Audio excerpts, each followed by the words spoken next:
بسم اللہ الرحمن الرحیم۔ ویلکم کرتا ہوں اپنے یوٹیوب چینل پہ۔ تو آج میں آپ کے لیے ایک بہت اچھی کہانی لے کے آیا ہوں انصاف کے اوپر۔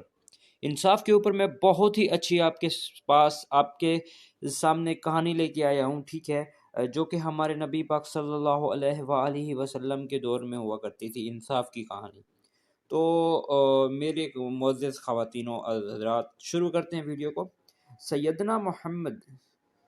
سیدنا عمر رات کے تاریخ میں شہر کی گلیوں میں گھوما کرتے تھے۔ مطلب سیدنا عمر رات کے تاریخی گلیوں، جب اندھیرا ہو جاتا تو گھوما کرتے تھے، اپنی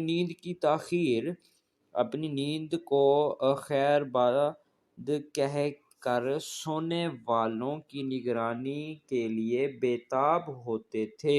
ان کے سینے میں ایک ایسا دل تھا جو سب کی خاطر دھڑکتا تھا۔ سیدنا عمر کے رضی اللہ تعالی عنہ کے دل ایسا تھا، وہ سب کے لیے دھڑکتا تھا، ٹھیک ہے۔ ایک رات ایک مکان سے گزرا تو دیکھا کہ ایک عورت بیٹھی کچھ پکا رہی تھی۔ مطلب وہ گزر رہے تھے تو ایسے دیکھا کہ وہ کچھ پکا رہی تھی۔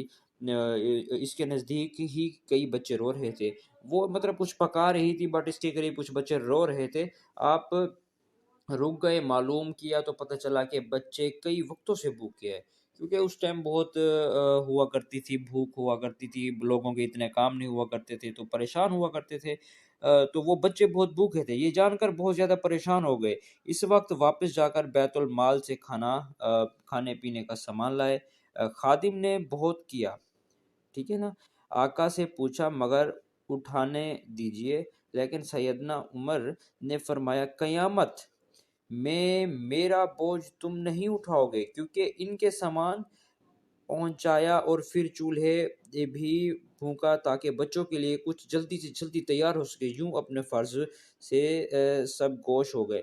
مطلب یہ کہ اسی ٹائم سیدنا عمر بیت المال گئے، ٹھیک ہے، ادھر سے کچھ مال اٹھایا، مال اٹھانے کے بعد اسی کے پاس آ گئے، ٹھیک ہے نا۔ تو اس کا خادم اس سے کہا آقا یہ بوجھ مجھے اٹھانے دیجئے، تو فرمانے لگے تو میں آپ قیامت کے دن میرا بوجھ تم نہیں اٹھاؤ گے، چنانچہ مجھے ہی یہ سارا سامان اٹھانے تو میں خود سنبھال لوں گا۔ تو وہ اس کو لے بھی گئے اور چولہے میں خود پھونکا بھی سی اور جلدی سے جلدی کھانا تیار کیا، یوں اپنا وہ فرض سمجھتے تھے۔ ایک دوسرے رات آپ نے ایک عورت کو دیکھا جس کی گود میں ایک بچہ تھا، مگر وہ بے تحاشا رو رہا تھا۔ مطلب ایک عورت کو دیکھا جس کی گود میں ایک بچہ تھا، وہ بے تحاشا رو رہا تھا۔ واپس آیا تو دیکھا کہ وہ بچہ اس طرح چیخ رہا تھا۔ آپ نے رونے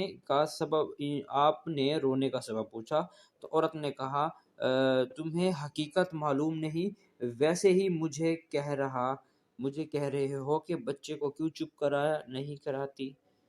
مطلب وہ پوچھا تو ان سے بولا کہ ویسے ہی تمہیں حقیقت معلوم نہیں ہے، تم ویسے ہی بول رہے ہو کہ بھئی بچے کو چپ کیوں نہیں کراتی۔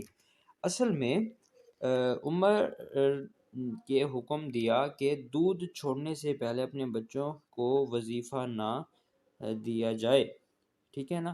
میں اس کا دودھ چھڑانا چاہتی ہوں تاکہ وظیفہ مل جائے۔ ہاں، مطلب ہے کہ ان کے دور میں یہ ہوتا تھا کہ جب بچے کا کوئی بھی بچہ دودھ پینا چھوڑ دے گا تو اس کو وظیفہ دیا جاتا ہے۔ اسے کہتے ہیں کہ میں اس کو دودھ نہیں پلا رہی، اس لیے وہ رو رہا ہے، اور وہ رو رہا ہے اس وجہ سے رو رہا ہے، میں رونے اس لیے اس کو دے رہی ہوں کیونکہ مجھے وظیفے کی ضرورت ہے، مجھے کچھ پیسوں کی ضرورت ہے۔ یہ سنتے ہی سیدنا عمر نے ایک آہ بھری اور کہا ہائے عمر، تو نے کتنے بچوں کا خون کیا ہوگا۔ بہت افسوس ہوا اس کو کہ بھئی کتنے معصوم سے بچے بول رہے ہوں گے کہ بھئی کتنے اپنی سارے سب ظاہر ہے بہت بچے روتے ہوں گے، پیسوں کی اس دیر میں کمی ہوا کرتی تھی، اسی لیے سارے اپنے بچوں کے ساتھ ایسے ہی کرتے تھے۔ وہ وہی سیدنا عمر تھے جس سے ملنے کے لیے بڑے بڑے ملکوں کے سفیر آتے تھے، جو بڑی شان اور بڑے ناز کے ساتھ مدینہ منورہ میں داخل ہوتے، لیکن وہ وہاں کی سادہ زندگی دیکھ کر حیران رہ جاتے۔ ساتھ ہی ساتھ وہ ہر طرف سکون، لوگوں کی چہل پہل سے خلوص ٹپکتا دیکھتے تھے۔ جب وہ خلیفہ کے حضور پہ پہنچے تو سادگی دیکھ کر حیران ہوئے، بغیر یہ کہتے مگر اس خلیفہ کے چہرے سے جلال اور اس کی نگاہوں سے جمال پھوٹ رہا ہوتا تھا۔ میں عام انسان کی طرح زندگی گزارتا ہوں۔ بیت المقدس کے اسلامی فوجوں نے گھیر لیا۔ سیدنا عمر بھی بیت المقدس روانہ ہوئے اور اپنے ساتھ غلام بھی لے آئے۔ سفر کے لیے صرف ایک اونٹ تھا جس پر باری باری غلام آپ صلی اللہ علیہ وآلہ وسلم آپ رضی اللہ تعالیٰ عنہ سوار ہوتے تھے۔ جس وقت شہر کے دروازے نظر آنے لگے تو غلام کی باری تھی۔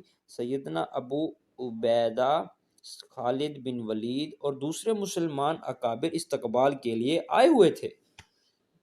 سب نے عرض کیا، امیر المومنین آپ اپنے اونٹ پر سوار ہو جائیں۔ جواب ملا، آپ لوگ جانتے ہیں کہ خادم کی باری ہے۔ سب خاموش ہو گئے۔ آپ کے کپڑوں پر چمڑے کی پیوند لگی ہوئی تھی، صورت پر گرد و غبار ہوا تھا۔ اس حال میں سیدنا عمر اپنے غلام کے اونٹ کی نکیل پکڑے شہر میں داخل ہوئے۔ لوگ حیرانی سے تکنے لگے، نگاہیں ان واقعات سے اجنبی تھی۔ تو اس واقعے سے معلوم ہوتا ہے کہ اصل خوبصورت زندگی جسم پر پہنے ہوئے اعلیٰ لباس سے چھپی ہوئی نہیں ہوتی۔ مطلب یہ سارا جو انصاف ہے نا، یہ سارا انصاف کے اوپر مبنی ہے۔ سیدنا عمر کس طرح اپنے دور میں انصاف کیا کرتے تھے وہ سب بتایا گیا ہمیں کہ سیدنا عمر کس طرح اپنے دور میں انصاف کیا کرتے تھے۔ اصل باصورتی کپڑوں، اعلیٰ کپڑوں پہنی چھنی ہوئی اعلیٰ لباس میں چھپی ہوئی نہیں، بلکہ صحیح خوبصورتی روح کی صفائی اور پاکیزگی میں پوشیدہ ہے، اور اسی سے انسان سر بلند ہو سکتا ہے۔ اس صفائی سے سر بلند کے لیے ہمیشہ دوسروں کو بھلا مدد کرنا چاہیے۔ تو آج کی جو ہماری سٹوری تھی، ٹھیک ہے، آج کی سٹوری کے لیے اتنا ہی کافی ہے۔ یہ ہماری سٹوری اتنی ہو گئی۔ ابھی صاف یہاں پہ میں نے آپ کو کلیئرلی بتا دیا ہے کہ بھئی انصاف اس دور میں کیسے ہوا کرتا تھا۔ آپ کو ایک بہت اچھی انصاف کے اوپر مبنی میں نے آپ کو ایک سٹوری بھی سنا دی ہے۔ تو امید کرتا ہوں آپ کو میری ویڈیو پسند آئے گی ہوگی۔ چینل پہ نئے ہیں تو چینل کو سبسکرائب کر دیں۔ آپ کو اس طرح اچھے میں ویڈیوز لاتا رہوں گا، آپ میرے چینل کو سبسکرائب کریں۔ امید کرتا ہوں ویڈیو پسند آئی ہوگی۔ ملتے ہیں اگلی ویڈیو میں۔ Thanks for watching.